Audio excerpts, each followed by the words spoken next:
Hello, everyone. Hello. Hopefully you can hear me. Welcome to our webinar today. Welcome to our the Creative Copywriter webinar. Today we're going to be talking all about funnels, sales funnels, marketing funnels, and all of our best tips of how to grow your brand, how to stand out from the sea of competitors in the SaaS marketplace, and how to get your brand voice shining and sparkling in the sunlight. So today, I'm joined by Mr. Konrad Sanders. He's the CEO over here at the Creative Copywriter. And in many ways, he's to copy and content marketing and strategy what Jean-Claude Van Damme is to doing the splits on a pair of Volvo lorries. So welcome, Konrad. Welcome to the webinar. Thank you, Charlie. What a warm introduction. I feel like that's how I should be introduced to every meeting that I attend and every webinar. Probably the best introduction to a webinar I've ever heard. So you're a natural, Charlie. Can you believe it? It's our first TCC run webinar. We've joined many others as guests, but this is the first. Hopefully the first of many. Yeah, I imagine so. I'm sure it will be. And today we're going to talk through a lot of stuff about data-driven content strategy and psychology. How to bring that into your sort of full funnel optimized process. And I suppose, Conrad, I'm right in saying that we'd really like attendees to sort of leave this with maybe more questions than they have answers. With the ability to maybe look back over what they're currently doing or what they're planning for the new year. Obviously, it's a time to start thinking about 2022 with fresh eyes. Maybe I suppose that's sort of the takeaways we're hoping people to get out of this, right? Definitely, yeah, with fresh eyes. And I think it is the perfect time to be evaluating things as we are going into 2022. And, as we've said, we're in our kind of collateral, we're looking at helping to plug any leaks in your sales funnels. And well, first of all, if you do have questions, I will try my best to leave some time at the end for a Q&A session. I'm notoriously bad with timing, as you know, Charlie, but and I've tried to cram a ton of value into this. But hopefully there'll be time at the end for questions. And if there are even more questions afterwards, we can always follow up, and happy to chat at any point. Yeah, absolutely. And just on that note, if you've done a Zoom webinar before, you'll be familiar with this, but there's a big Q&A button at the bottom of your screen. So you can chuck your questions in there, and don't feel like you have to wait till the end. Lob them in as we go, and I can collar Konrad and get him to answer some as we go if they're relevant. And if not, there'll be time at the end. Any tech problems, just jump in the chat, drop me a message, and we can follow up afterwards. Yeah, people are piling in, Con. So should we get started? There's lots to cover. Let's do it. Right. And yeah, hopefully we won't have any tech problems, right? Fingers crossed. Right, so for those of you who don't know much about the agency, I'll do a very quick introduction. So we are the Creative Copywriter, as you can see from our lovely logo down there.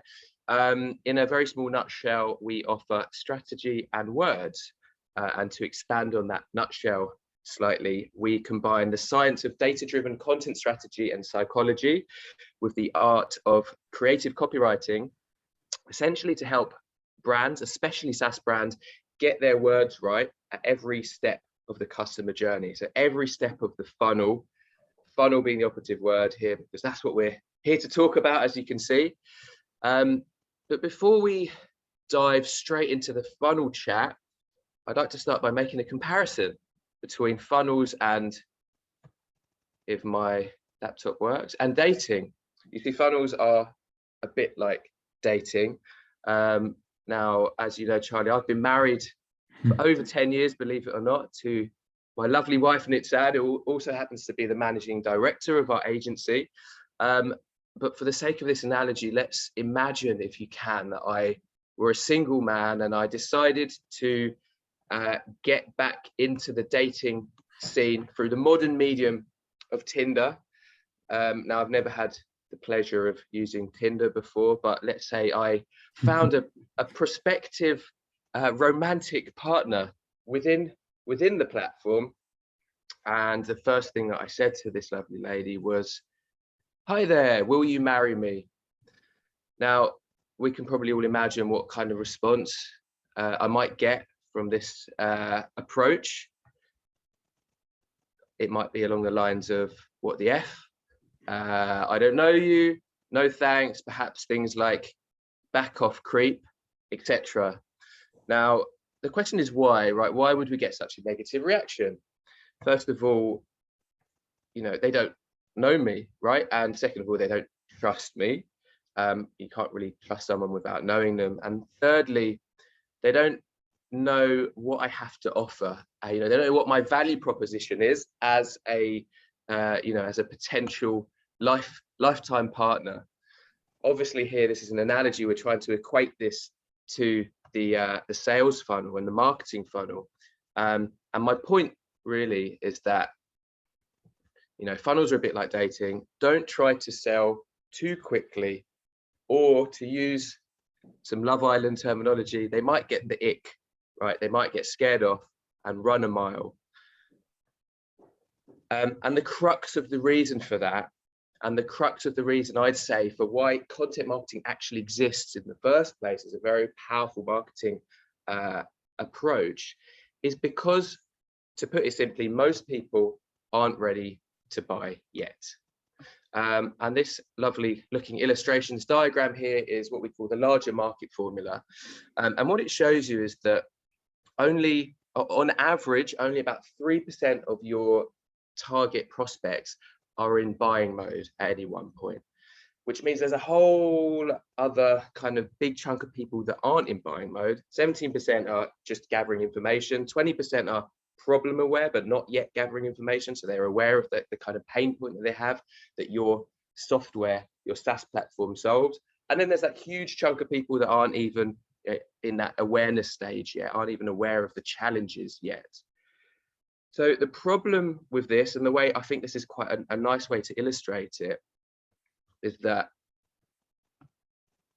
most SaaS companies, in fact most companies to be honest, go after the 3%. Right, they're going straight for the jugular. They're going after prospects who are in buying mode. And I'm not saying that you shouldn't go after those people. That's the low-hanging fruit. But if all your competitors are going after just those people in buying mode, it's very competitive. So first of all, you're going to be spending more on ad spend. The cost per click is going to be higher, and generally, you're just going to have more people fighting for the attention of your prospects. But perhaps more importantly, the problem that we're finding is that most SaaS companies are trying to sell to cold leads. If all of your messaging is geared towards, selling and to prospects who you're perceiving as being in buying mode, then essentially what you're doing is similar to my approach in Tinder. In the example I just showed you, you're trying to propose on a first date. And as we know, there's a problem with that. And the reality is that the temperature of your marketing message should really match the temperature of your prospects. But the 97%, all of those prospects out there, apart from that 3%, are in a state of uncertainty. So they're not ready to buy yet. And that is the reason why content marketing exists, right? So we can attract, educate, and build trust with value-driven content to warm up that 97%, rather than just going sell, trying to propose. There's different messaging that we should be, sending out and interacting with those prospects with. In other words, stop popping the question and instead sell the next step in that journey, in that customer journey. And I want to small talk, I suppose. give Lucinda the chat before you pop the question. That's it, yeah. Or as we'd say in Southeast London, you need to chirps them first. Small talk, take them on some dates, perhaps. Again, I'm a bit rusty with all of this, Charlie, because it's been a while. But naturally, Lucinda is not going to walk down the aisle until you take and sell those different steps in that journey. And it's the same for when it comes to marketing and sales. I'm going to use a cheesy buzzword here, and I might start saying smarketing, because our argument is that these two things very much should be combined. So we're looking at marketing and sales. And when it comes to the smarketing funnel, for want of a better word, we want to be looking at the 5 stages of awareness. So when I said sell the next step, we need to be thinking about taking our prospects from one stage of awareness to the next. So the 5 stages of awareness was originally coined by Eugene Schwartz way back when, but it still very much applies now into the digital world. The idea of it being that, you know, your prospects out there in the world that you want to target, you want to convert and sell to, will be at one of these 5 stages of awareness. They'll either be unaware, so unaware, as we mentioned, of the problem, the pain point that your software eventually will solve, or they'll be problem aware, so they are aware of that pain point, they suffer the pain point, and, you know, they're aware of it, and perhaps they're actively searching for solutions. They'll be they could also be solution aware, so aware of, you know, some of the solutions out there, which is the next step, but not yet aware of your product, of your platform, of your offering or your brand. They might be you aware. This is traditionally called product aware. We prefer to say you aware just because, you know, obviously in the SaaS world, you generally have a product. In other industries, you might be selling a service. So I think that you aware kind of covers that. Essentially, at this point, the prospects who are you aware, they know about you, right? They know of you, they know about your offering, but they're not quite sure yet if it solves their problem, if it's the right fit for them. And then we have most aware, or otherwise known as offer ready prospects, who know a lot about your offering. They've got all of that information they need. They understand your offering, and we say at that point they're on the cusp of buying. They're definitely in buying mode. Now, as I said, your messaging should be different. The way that you interact with these prospects should be different depending on their stage of awareness. So let's look first at, you know, someone who's unaware of the problem. What we should really be doing is not proposing, not trying to sell our subscription, but we should be educating them about the problem at that point.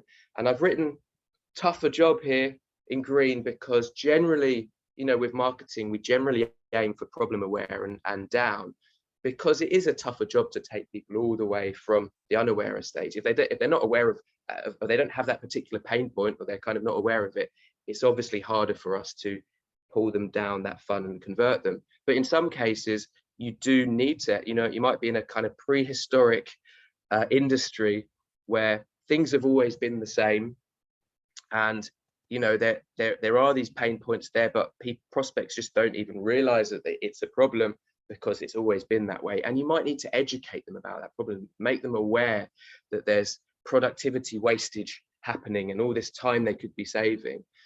And at that point, as I said, you're making them aware about the problem. So at that point, they become problem aware. And what do we do? You know, what kind of messaging do we need for someone who is, you know, knows of that problem, that challenge, that pain point, but they don't know the solutions yet? What we really should be doing naturally is educating them about the solutions available. So once they're solution aware, this is the point where we want to highlight benefits that favor your offering. So they're solution aware, they don't know about you yet. We want to guide them towards your, you know, your offering, your products, your SaaS platform. And in doing so, you know, highlight benefits that favor what you're offering, your value proposition. So prospects who are you aware or product aware, they know about you, they're not quite sure yet, they know maybe they know you exist.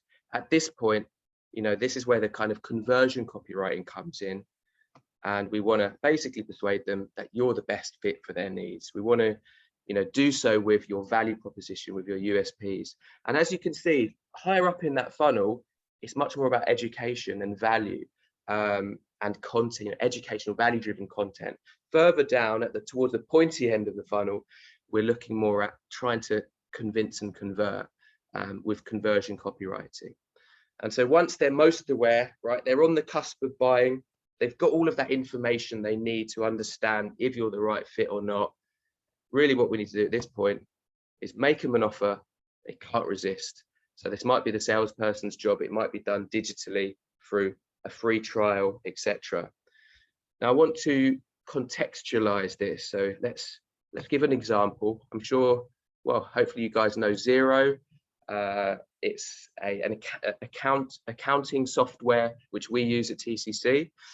One of their target audience segments are small businesses. So Charlie, I want you to imagine that you are a salesperson. I'm gonna get your face up here again. I want to imagine you're a salesperson for Xero. You're in a pub. I know you like to go to the pub, right? So it's an accurate kind of example. You're in a pub and you bump into someone who is a brand new clueless business owner. They're just starting a business or just about to start a business. If you went up to that person as a salesperson and said, "Hey mate, would you like to subscribe to our Xero software, accounting software subscription? Here, sign on the dotted line." How do you think they would react? No. Exactly. No. Who are you? Back off. What is that? Creep. You might get the same kind of reaction as I got from Lucinda in Tinder. They wouldn't know who you are, what you're talking about necessarily. They might not even have thought about accounting as being an issue, let alone the fact that they need software, this platform, etc.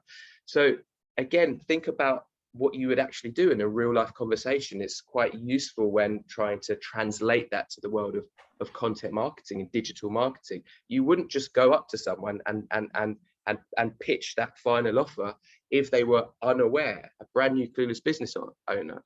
Instead, you might start talking to them about, right, what are your current challenges? What's on your mind now? Are you aware of all of the admin sort of challenges that you might have as a new business owner? And talk to them about, for example, nine things that you need to pay close attention to.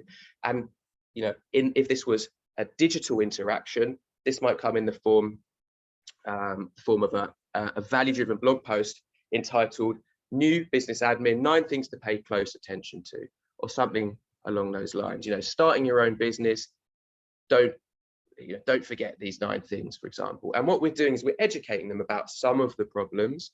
One of those problems being the burden of keeping on top of accounts. And most entrepreneurs didn't really sign up to be an entrepreneur to keep on top of accounts. I know that from my own journey. And so it very much is a burden when you start a business. And so what we've done in that first step is educated them. So the next question is, how would we take that conversation one step further? What would we do at that point? Talking to someone or interacting with someone online, if they're problem aware, they know the burden of keeping on top of accounts. As I said, we would need to educate them about the solution.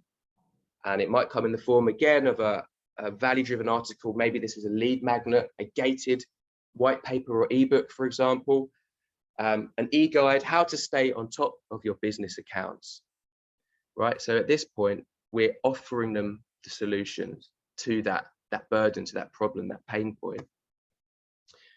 So next question is, how would we sell Xero to someone who knows accounting tools could be a potential solution to that burden, but they're just not sure where to look or what to look for? As I mentioned before, at this point, we want to guide them towards our offering and help to sell that next step, help to guide them further along towards that conversion point. For example, with a piece of content, it might come in an email drip at this point, or again, it might be a lead magnet. We'll look into those specifics in a bit. And it might be called something like what to look for in your business accounting software, right? We're helping to guide them. We're helping them to join the dots there. And secretly, we're going to be, favoring the benefits, that the value proposition that our platform offers, because, we're trying to educate and provide value here, but secretly, we're also trying to take them on a journey towards conversion. We do have KPIs at the end of the day. We don't just want to educate. We want to gain leads and sales and grow revenue.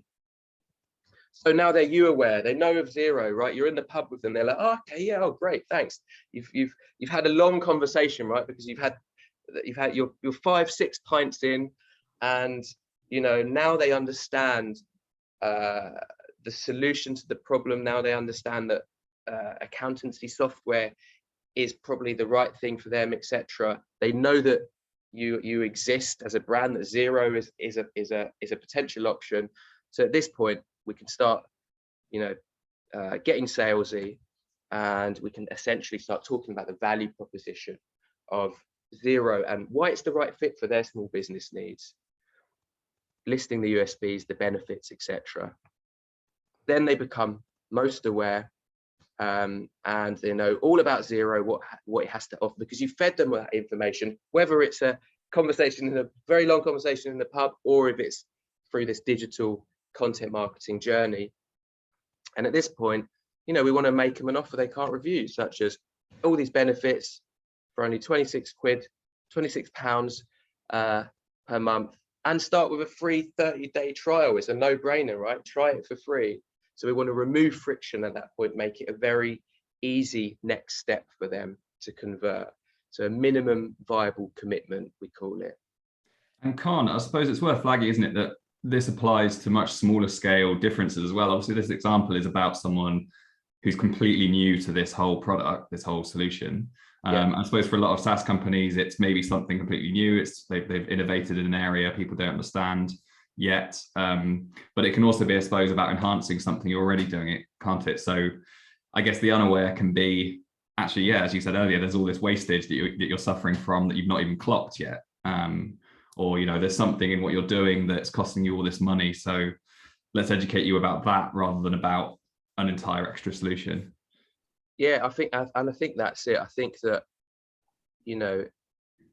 I mentioned before that it is a bit tougher to take people on that journey from unaware, but I think when it comes to the SaaS world, technology inherently is supposed to be innovative, something new. Like generally, if you've built some kind of platform, it's not just a copy of another platform, right? You've solved a new challenge. And sometimes, as I said, and we work with some clients in it's sort of these prehistoric industries where, like I said, those prospects just don't know that there's wastage happening, right? They don't know that the manual tasks that they've been doing all their life and they've been taught to do by their bosses is unproductive, and that there are solutions out there. So I think that in the SaaS world, depending what industry you're in, sometimes it is a case of needing to really educate them about the challenges and problems, and take them from unaware to problem aware, whatever those problems might be. And I'd like to equate this to ToFu, MoFu, and BoFu. So obviously, terms that are used, acronyms that are used in the marketing industry a lot: top funnel, mid funnel, and bottom funnel, and just kind of layer that in with our stages of awareness and how we at TCC see them kind of fitting. So generally, as you can imagine, top funnel is up there, kind of at the unaware, problem aware stage. Mid funnel comes a bit further down. This is where we're sort of trying to educate them a bit more and take them that further down the funnel. Bottom funnel is where it's really trying to convert them essentially, when they're at that buying mode stage. So generally, to talk about what kind of assets we use, at the top of the funnel, this is often trying to pull people from social and from Google. So social posts, value-driven, SEO'd blog posts, for example, and videos, infographics, guest posts on other publications, again, to kind of drive that initial traffic, whether we're taking them from unaware to problem aware or problem aware to solution aware.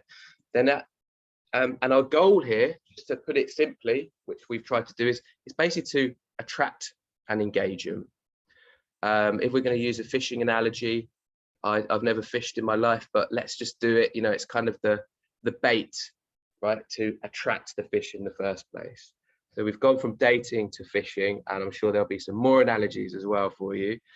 Then we get to the middle of the funnel, and this is where generally it's about trying to turn your prospects into marketing qualified leads, right? So this is where webinars such as this one are great. Gated content assets, gated lead magnets, such as white papers, ebooks. They'll be on landing pages with a form where you're getting some information about your prospects. And essentially, to simplify it, we like to say that the idea here is to hook and nurture them, which is quite difficult to say. So to hook and nurture them, back to the fishing analogy, this is the hook, right? We want to we've used the bait to attract the fish, and now we want to hook them. We want to turn them into a marketing qualified lead and start to nurture that lead and warm it up, as we said. Don't propose as soon as, I think, like, you know, there's a mistake made by many SaaS companies whereby the lead magnet, you know, it's a huge form and you're asking people to fill out 15 questions, which in itself is, you know, a barrier. Every extra question can cause more friction and will lower your conversion rate at that stage. And usually once they fill it out, the salespeople will hound them on the phones. And, you know, it really depends at what stage of awareness they're at. If they've just consumed a piece of content teaching them about a solution, it's very unlikely that they would be in a stage that they would, you know, be ready for you to convert them. And by just jumping on the phones, it's likely that you'll be having an adverse sort of effect and reaction there. So it's important to know, what is the lead magnet and is there more nurturing needed? And that's what we want to do with content marketing at this stage. Then we get to the bottom of the funnel, which is generally things like email chains, like triggered emails. So they download the lead magnet and you want to carefully plan, you know, an email drip based on that hook or bait or whatever, wherever we are in that analogy, whatever they read, we know something about them, right? We know the piece of content that is interesting, and we kind of know what stage of awareness that they're at. So we know essentially what we want to do and what the next step is. So email drips are really powerful. Generally, web pages and landing pages on your site are kind of bottom funnel. This is where things like case studies, testimonials, and conversion copy come in, and demo offers, free trial offers, etc. But again, to sort of summarize it, what we're trying to do here is to convince and convert them. I apologize if every time I click that button it makes a loud noise. I'll try to do it gently. No, you're all good, Con. Awesome. So I want to talk about some problems with the funnel analogy, because like all analogies, you know, an analogy is just a simplification of something that's usually much more complex, right, when it comes to marketing. You'll see that I've switched things around here and I've looked at the kind of awareness, interest, consideration, evaluation, and purchase, which is another way of looking at the funnel, which, you know, you guys might be aware of. Either way, you know, a funnel is quite a simple sort of metaphor. It's very helpful, but there are some problems which I think we should consider. First one being, customers can enter at any stage. If you think of a funnel, we think of pouring a liquid in the top and then you know, it coming out the bottom. But the reality is that when it comes to sales and marketing, you know, in the digital world, prospects can enter at different stages, and they don't all enter at the unaware stage. And they often don't flow through in an exact linear fashion, as I kind of showed you before. We want them to, we want to do our best to push people through, but that's not always the case. And they don't necessarily go through every stage as well. More importantly, perhaps, I think a lot of marketers and salespeople kind of have quite a ruthless approach to the funnel. You know, prospects that come in, you're trying to squeeze sales out of the bottom from those leads. And if they don't turn into a sale, they're dead to us, right? That's it. They don't exist. They're dead to us. They're not useful to us. But the reality is, you might have prospects coming into your, you know, content funnel who are never going to convert. They might never be in buying mode. They might not be the right prospects for you. You might not be, you know, your platform might not be right for them. That doesn't mean they can't still be useful to you. So they can still be valuable because they have consumed your content. So they can still be content consumers, and, you know, they've shown interest in your content. So they can still be sharers of that content. They can still be referrers, right? They can still be influencers. And it's very, very powerful for you to use, you know, your subscribers, not just to try and push them into a sale and then forget about them, but to use them in that way. And to throw another analogy or metaphor into the mix, I used to talk about the chocolate fountain rather than a funnel, because you think of a chocolate fountain, right? There's chocolate, kind of the sales coming out the bottom, but then it's sort of being pushed around, and just, you know, the prospects, the leads that you pushed into your funnel in the same way can kind of be used every time you have top funnel content, you should be sharing it with them, right? And you should make it very clear, you know, easily allow them to share that content and encourage it with share, you know, share buttons. Encourage them to become referrers, etc., and to share that content and push it on, because then they might never convert, but they'll be, you know, the first people to engage with your top funnel content, and then they'll share it, and there'll be more prospects down your funnel, some of who may be the right fit for your, you know, your offering. And the last, perhaps the most crucial thing that I think is missing from the traditional sales funnel analogy is, drum roll please, is what we call at TCC AfFu content, so after funnel content. So we've coined it as AfFu content. What am I talking about? It's what happens after the funnel, after that sale point. And I think that, you know, a lot of marketers, especially in larger companies, I think once SaaS companies become public, get bigger, things get very siloed often, which is kind of a natural progression of things. And often marketing department is very siloed away from, you know, sales, and they're maybe not speaking to each other in the way that they should. There's not full funnel tracking, and their goal is just to get leads rather than to look beyond that point. You know, the goal of after funnel content is basically to make them spend more. So, you know, you might be saying to me, but why should we, as marketers, why should we give a crud about what happens after the sale? That's not our job. Lead volume, that's our main KPI, right? That's our main goal. And I would say, no, it really, really shouldn't be. If it is, then, you know, there should be some discussions had within your SaaS company to you know, change the goalposts there, because what we should be doing as marketers is focusing on revenue and or profits, not on leads. Leads comes into that. It's one of our KPIs, it's one of the metrics, but it shouldn't be the main one. We should be focusing on revenue. And if we were to simplify things, boil down marketing into just 3 areas, really, if you simplify, there are 3 ways to increase revenue, right? You can increase traffic, you can increase conversions. As I said, that might require a few steps.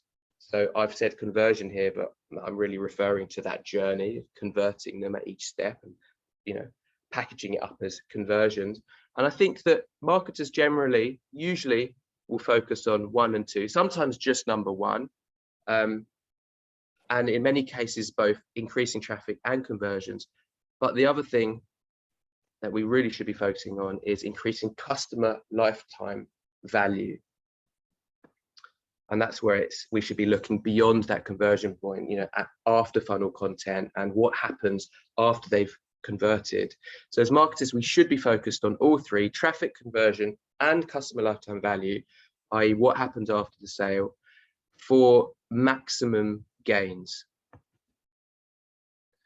So at the Creative Copywriter here at TCC, you might have noticed me calling us TCC, we break that digital customer journey down into 5 parts. And I want to talk about what these 5 parts are. So traffic, web conversion, nurturing, sales, and post-sale care. So you can see 4 and 5 traditionally might be the job of salespeople and then account managers. But my argument, our argument, is that marketers should be very much involved in this entire journey, and talking to sales and talking to account management and working together and tracking that full funnel all the way through to customer lifetime value.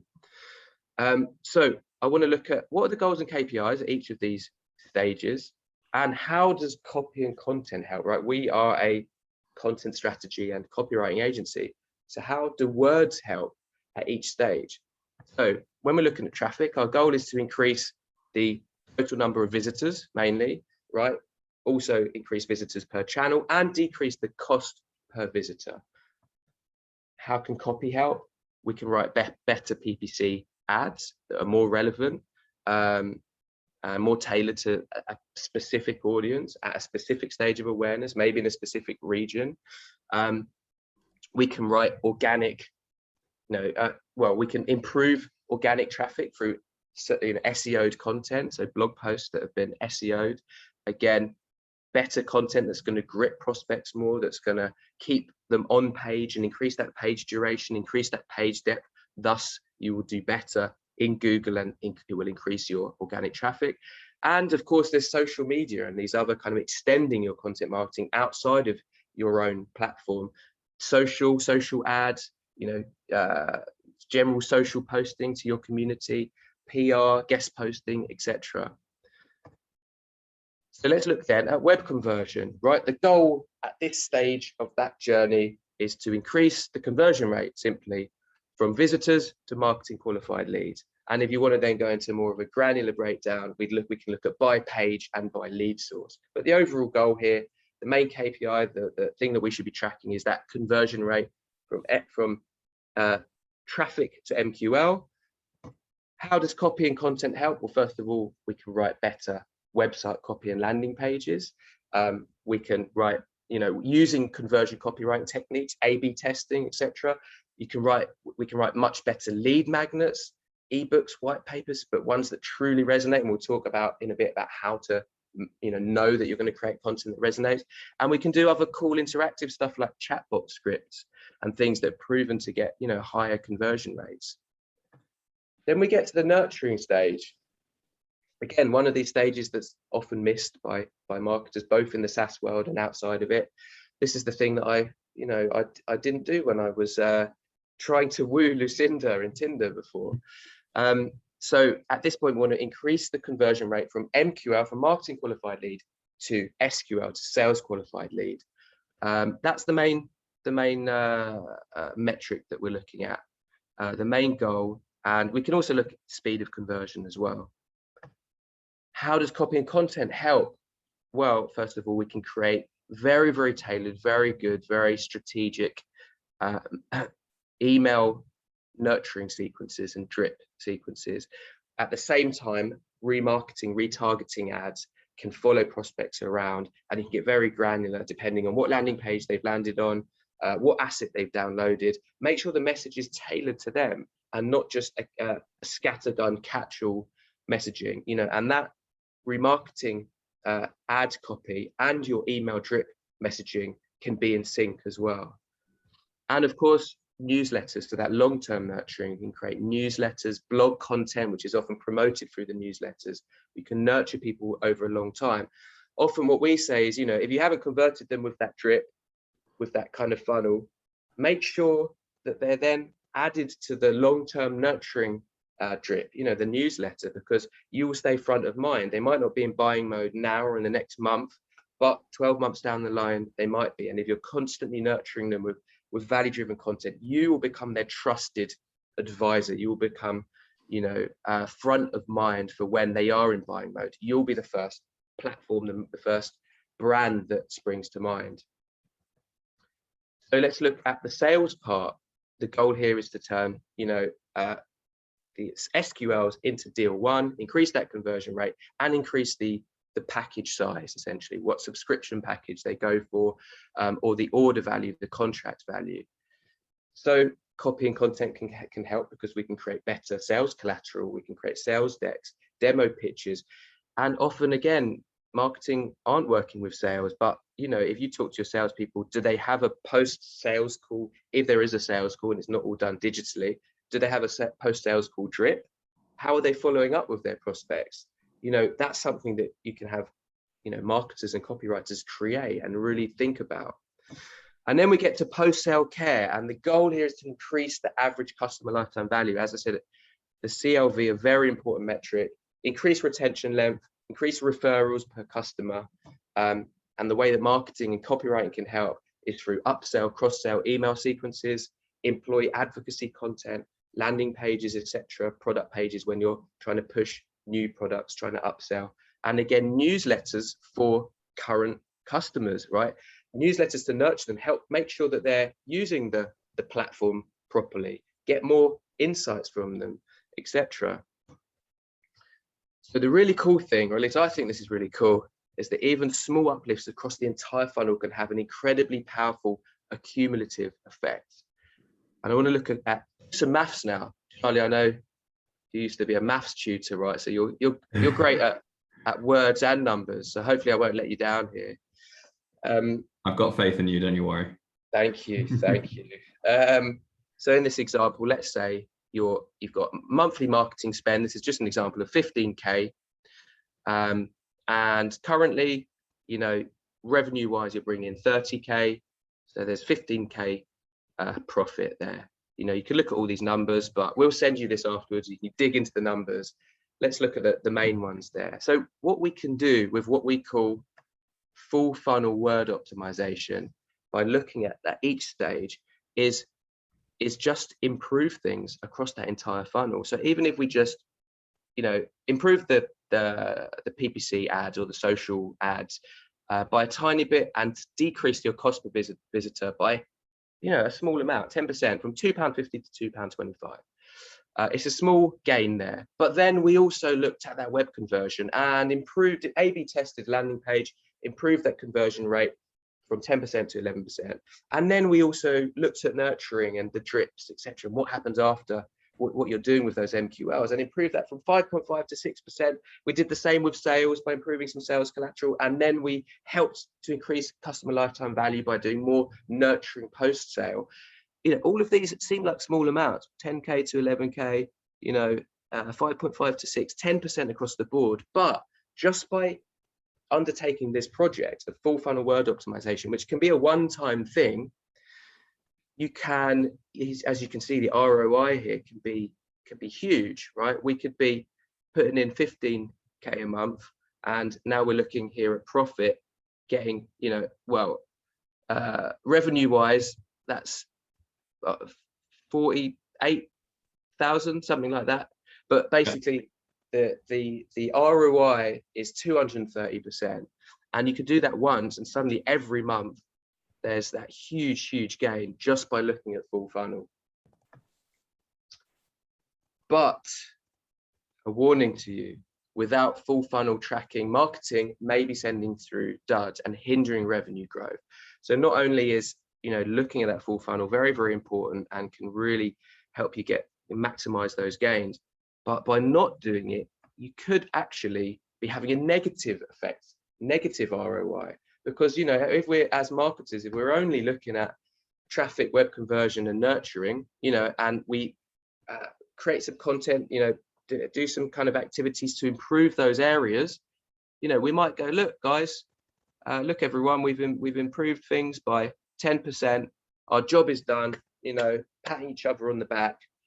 But the reality is we might be pulling in the wrong kind of leads, right? And we wouldn't know that because we're not doing full funnel tracking. So we might be bringing the kind of leads that are less likely to convert into sales, you know, duds. And or we might be bringing the kind of leads that who are less likely to convert into sales, and those that do convert aren't going to spend as much money as the type of leads, you know, the type of prospects that we do want, the type of customers we do want. And by doing so, as you can see, we might, in this drastic situation, be actually having a negative effect on ROI. So full funnel word optimization is really important, and really important that you do talk to sales and look beyond that conversion point. But the question is, where should we start? And my answer is through gathering insights. So I mentioned before, how do you make sure that your content is resonating to your prospects at each of those stages of awareness and at each of those kind of sections of that customer journey? We always do this by starting with insights, right? Understanding the pains of your prospects, their triggers, why they would search for a solution like yours, their end desires, end goals, their perceived barriers. What is it? Where's that friction point? What are the usual objections? What goes on in their minds that may hinder that conversion? And also who, by a journey, which for us is who and what influences them throughout that process.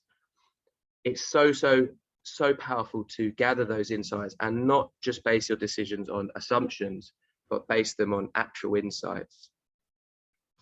So where can we glean those insights? First of all, surveys and polls, right? Surveys your current customers based on what you don't know, right? Create a list of things that you don't know and want to know based on those 5 areas of buyer insight that I mentioned. And I'll do a quick shout out to Adele Ravella, who has a book called Buyer Personas, which I recommend you buy. So you want to dig into these 5 areas of buyer insight, create a survey, write down questions. What do you want to know? And then how should we ask? And create surveys, send out to your current customers. And polls can be really powerful because you can have, exit polls. And it's good to get a balance between the two, because exit polls, you will be talking to everyone, not just current customers. It's great to get feedback from people who converted, but sometimes even more useful to get feedback from prospects, all the 95% of people on your site or more that haven't converted. Why are they not converting? What is it that they're looking for that you're not offering them on your website? So it's great to get a mixture of the both. We often run buyer interviews with the clients, the customers of our clients, especially when it's a high consideration decision. Let's say a SaaS software that costs $500,000 per year rather than a Zoom type account, where there's a big high consideration decision and there are multiple stakeholders involved in that decision. Sometimes buyer interviews are the best way to really glean those meaty insights. And again, it's best to talk to current clients, current customers who you have converted, but also prospects that were in your pipeline that didn't convert, because you can get such juicy information, right? They had such a high perceived barrier that they didn't actually convert in the end. And to understand what those barriers are is so important, because then we can preempt them in our content, in our email drips. We could tackle them head on, preempt them, knock those objections out of the way, and help to, warm them up so much that when they talk to a salesperson, it's kind of a no-brainer. It makes their job much easier. Focus groups is another way to get much of the same kind of information. And we call that explicit data collection, because you're actually having to get some interaction from people. But at the same time, we can do implicit data collection. We can go out and gather insights through keyword research, which is great, social listening, and another form is competitor analysis. Slightly different here, because with competitor analysis, we're looking at what our competitors are doing so that we can zig while the industry zags, because there's no point just, if you can get all of these pieces of the puzzle in place, but if your content and your funnels are just exactly the same as 20 of your competitors, then why should they pick you? It's really important to find those differentiation points. And another great thing you can get from these insights is voice of customer data. So once you transcribe that buyer interview, once you get those survey results back, pick out words and phrases that your prospects are using. It might be common phrases, or it might just be really cool things that they've said, which you think, hey, he said it, or this person has said it in that perfect way. I'm going to weave it into my copy. So this is an example of just one slide we've pulled out of something we've done with one of our clients, whereby some of that language was being used by multiple buyers, and we would then address it with a key insight and think of a copy and content idea that would really address that key insight. So I'm going to talk quickly about building your customer acquisition map. I realize I'm running out of time as always. This we call a CAM. And as I said, we've got these 5 areas and we want to talk to people. We want to understand what's going on and where those holes are and where we can plug them. So what we do with prospects is we build a customer acquisition map, which is a fancy flow chart. And we first start by looking at what the customer, what our client is currently doing. This is just an example. So they're doing PPC. There's no nurturing going on. They're assuming that people just will get on a sales call straight from the product page. And then we will look at how we can help, right? What areas of content, what's missing? There's clearly a gap there. There's a hole there with nurturing. So let's follow them with retargeting ads. Let's use lead magnets, as we've said, push them into email drips, warm them up, sell the next step, and then push them to that sales call or that trial, that either free demo or trial. And then let's look at post-sale care and what we can do with newsletters, etc. what we also do with our clients is then look at what they're actually doing and how can we improve it. Right, let's A/B test your product pages. Let's use some conversion copy, increase that conversion rate. Let's go talk to the salespeople and help them with collateral. You see, and we're having this full visualization, it's really, really powerful. You can really see the gaps, especially if you're a big company and things are siloed. To get everyone together and look at this full customer journey, find the gaps, and really understand how we can improve things, plug those holes, and increase the conversion rates across the funnel. You'll get those macro maximized gains that I mentioned before.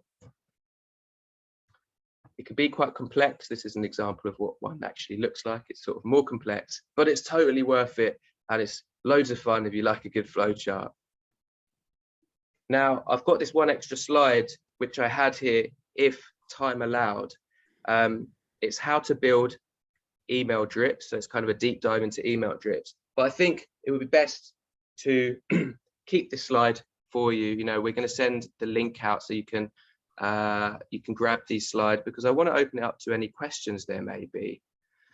But just to explain, there's some information here on how to build an email drip, how to take people from that, you know, MQL stage through to SQL stage.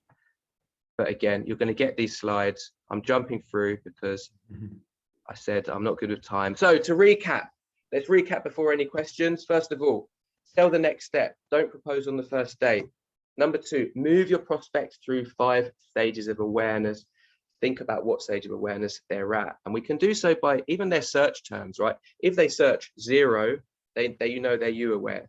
If they search accountancy software options, you know they're solution aware. If they search in Google, you know, what to do with my accounting problem, how to sort out my accounts for a new business, they're probably problem aware. All right, so you can understand that through search terms and other ways of understanding where they're at. Number 3, also look beyond the sale for 2 reasons. 1, help increase the customer lifetime value, which is hugely important. And 2, make sure you're pulling in the right prospects in the first place. Number 4, even start with insights, not assumptions. Understand your customers' pains, triggers, desired benefits, perceived barriers, and who and what influences the journey, so that you can really influence and nurture that journey. Number 5, draw out a customer acquisition map. Hook them with high-value lead magnets that trigger insight-driven email drift, increasing the temperature as we go along. And that is about it. The last slide here is we've got some free stuff for you. 13 lenses is another a PDF that you can have, which is our 13 ways of analyzing and optimizing content and copy at every step of the funnel. So we're offering that for free. You can also have I think Charlie's going to drop the link to these slides as well. And I'm also dishing out, and I have been for a while, free content strategy reviews for SaaS companies. So you can book in a free, no strings attached 60-minute chat with me. I will evaluate and look at your content prior to that chat. And then we can just dig into, you know, plugging those holes. Look at the, you know, it's only a 60-minute chat. So let's look at what the quick wins are for 2022 for you moving forward. You can book that again. There's a link to my Calendly. I do them on Fridays. I believe there's only literally 1 spot left this side of Christmas, but then there's quite a few in January. So that is time from me, Charlie. I've left you with 5 minutes to see if you give me 5 minutes. Super quickly. Thank you, Con. Yeah, no, thank you. I think so much that you've covered there, and it's hopefully filled everyone's heads with questions, and I think it's so useful, that approach of going, okay, look at what you're currently doing, find the holes in the funnel, do your research, and then not only fill those holes, but also that just those little enhancements you can make to what you're currently doing can have such an amazing cumulative effect. I think it's incredible. We've had a question come through the chat. If there's any more questions from anyone, do chuck them in, and I'll try and get them to Con in the next 4 minutes. But Con, we talked a lot about the sort of post-sale step, the AfFu part of the funnel, that I think is probably one of the things people are maybe least familiar with. Obviously, for SaaS businesses and in the subscription pricing, that's such an important part of it. And a lot of what we always seem to find is that the customer lifetime value KPI is actually one of the most important. Are there any specific tips you can share on how to develop that activity? What kind of post-sale work that these companies should be doing? Yeah, good question. Again, I'd always go back to, it's an easy answer, but insights first. You know, like if you can survey people and prospects, you know, one thing we want to do is understand what goes on in their mind during the sales cycle, during that process, so we can influence them and convert them. But at the same time, you can have a separate survey, you know, for current customers to understand what happens after that conversion point. You know, what issues do they have with the platform? Is there anything they don't understand? Is it, you know, is there anything you can do? Essentially, if it's a subscription service, we want to retain them for as long as possible, right? So we want to understand what are they having any challenges? Are there any, you know, UX issues? Is it hard for them to get their team members on board? Any change management issues? And then by understanding those kind of post-sale pain points, how can we address them? How can we address them with content? You know, can you create a newsletter type thing, or a drip of emails that comes at the right point? You know, they've subscribed day 3 or day 1. It's like, right, here's a how-to guide for how you can get the most use out of it. Day 5, something that addresses, you know, the potential pain point of getting their team members to use the platform. You know, here's how to encourage your team members to use it. Send this out to them. So it's just really thinking through, you know, what can we do to help them and understand, are there pain points? And at the same time, that's not to say that the value-driven top funnel content isn't still going to be valuable to them, because a lot of that top funnel content is going to be a bit broader in terms of the scope that you're talking about, you know, helping them solve their general day-to-day challenges. So I'd say, again, possibly start with insights, talk to your current customers and understand that journey post-sale, any pain points they have, etc., and how we can address them. Fantastic. I'm going to squeeze one more question on you, Con, just before we wrap things up. So if you've got a current funnel and it's maybe you're aware it's not quite operating as effectively as it could be, and you want to kind of kick a bit of life into it, you want to revitalize it, where do you start? It can maybe feel a bit overwhelming to sort of try and take it all on in one go. Where would you begin? I'd start with the CAM. I think like a customer acquisition map, like that flow chart type thing, or your own version, is you can do that in 2 hours, really. You know, you're looking broadly there. It's kind of a bird's eye view. You're not drawing a kind of a circle for every lead magnet, every blog post. It's just, you know, blog posts, lead magnets, etc. Because I think that's where you can identify the biggest gaps. And if there's something like literally a whole section of the journey that's missing, we're not doing any nurturing, or, you know, I think it's quite eye-opening when we do it with clients. It's always eye-opening. Like, oh yeah, we haven't even thought about that. None of those blog posts are pointing anywhere. We're just posting them and there's no call to action. You know, there should be arrows joining circles to circles. There should always be arrows, so you can see those gaps. And then in terms of, I think, just figuring out what the quick wins are, you know, you might have an idea when you're looking at the CAM of where you think the low hanging fruit is, and what do you feel is a low conversion rate? You know, that you probably have a sense from this question of what areas probably aren't working as hard for you as possible, and then really evaluate why and what you can do to improve them. Maybe there's something obvious that's missing, and, you know, our 13 lenses guide should help you understand that. Maybe it's a case of A/B testing, and we are like 100% advocates of split testing. You should definitely be A/B testing as much as possible. That's how, you know, we can give all these best practices and tips, but really the way to find out what's working is through splitting the traffic to do 2 different versions of a page, and, you know, different headlines, different CTAs, etc., to see what's really working. And when it comes to blog posts, tracking, reviewing, looking back at, you know, what posts are bringing in traffic, what subject lines are getting clicks, etc. But, you know, if it's a copy and content issue, then our 13 lenses will help. Obviously, working with an agency like us will help. Often copywriting is something that's overlooked, and that's it. It's the messaging. It's the make or break moment.